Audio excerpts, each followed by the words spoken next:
અયોધ્યામાં રામ મંદિરની સેવામાં ગુજરાતનું વધુ એક અનોખું યોગદાન જોવા મળ્યું। જી હા, અમદાવાદના એક પરિવારે અયોધ્યા માટે પ્રસાદ વેન્ડિંગ મશીન તૈયાર કર્યું।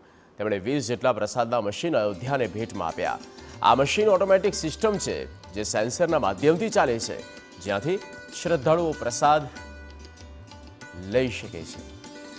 મશીનના સાઇઝની વાત કરીએ તો 6 ફૂટની ઊંચાઈ, 3 બાય 2.5 ફૂટની સાઇઝ છે। આ મશીનની ક્ષમતા 1200 થી 1400 પેકેટની, જેમાંથી દર 5 સેકન્ડે પ્રસાદનો પાઉચ મળી જશે।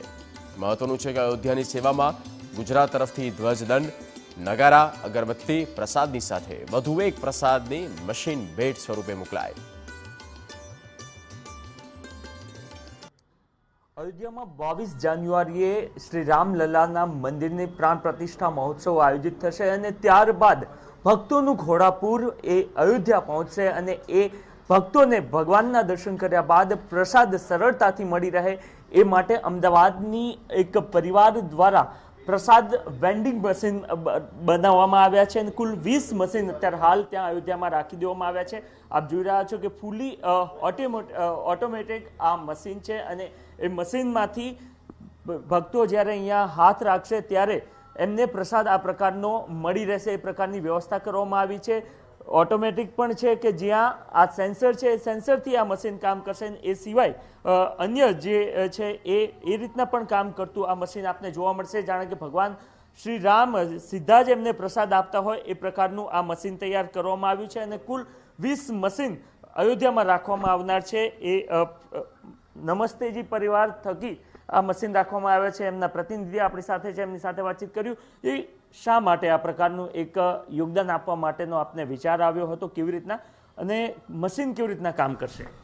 હા, અમે બહુ ટાઈમથી અમે આ મંદિર માટે કંઈક કરવાનું હતું અને અમારું જે છે ટોટલી જે આપણા દેશમાં અત્યારે જે ઓનલાઈન, ડિજિટલ અને સ્માર્ટ વર્કિંગ જે થાય છે, સ્માર્ટ ટેકનોલોજી જેને કહેવાય, તો એના ઉપર અમે કામ કરતા હતા। તો અમને નમસ્તેજીને એવું લાગ્યું કે મંદિર એવું એક જગ્યા છે જ્યાં કદી સ્માર્ટ ટેકનોલોજીની જરૂર છે। તો અમે જ્યારે રિસર્ચ કર્યું કે અમે શું કરી શકીએ, તો અમને લાગ્યું કે જે સારી જે મંદિરો છે, મોટી મંદિરો, ત્યાં આગળ આવી રીતે પ્રસાદ મશીન આપણે કરી શકીએ, જેનાથી ભક્તજનોને પ્રસાદ મેળવવામાં બહુ આસાની રહે। તો એના માટે અમે આ સ્માર્ટ મશીન, ઓટોમેટિક મશીન અને પ્રસાદ વેન્ડિંગ મશીન કહેવાય છે, એનું અમે ઇન્વેન્શન કર્યું છે અને અમે ત્યાં આગળ રામ મંદિર જે રામ જન્મભૂમિ અયોધ્યા રામ મંદિરમાં 20 મશીન અમે ત્યાં નમસ્તેજી તરફથી ભેટ આપેલું છે।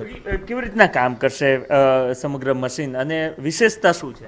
જો આ મશીન મેં તમને કીધું, પાછું કહીશ કે આ ફૂલ્લી ઓટોમેટિક મશીન છે। આ મશીનની અંદર એક વખતમાં 1200 પ્રસાદના આવી રીતના પેકેટો જે છે એ લોડ થઈ જશે।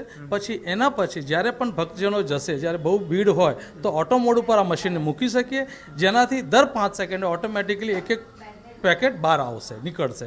નહીં તો પછી બીજું એક મેન્યુઅલ મોડ કહેવાય, જેનાથી ભક્તજનો મશીનની સામે જાય અને જે સેન્સર છે એ સેન્સ કરીને પેકેટ બહાર નીકળે, રાઈટ। આ 20 મશીન એટલા માટે અલગ જગ્યા પર મૂકી છે કારણ કે ભીડ એક જ જગ્યાએ એકત્રિત ના થાય, ભીડને ડિસ્ટ્રીબ્યુટ કરી દઈએ, જેનાથી ભક્તજનોને પ્રસાદ લેવા માટે કોઈ તકલીફો કાં તો મુશ્કેલી ના પડે।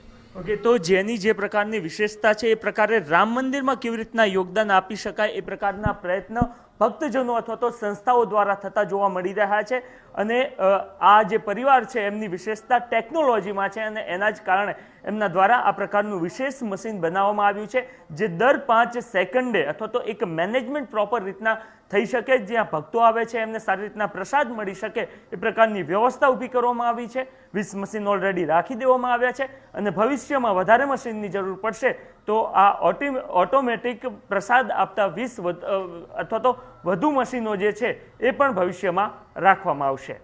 કેમેરામેન તૌસીફ મલિક સાથે નરેન્દ્ર રાઠોડ, TV9 અમદાવાદ।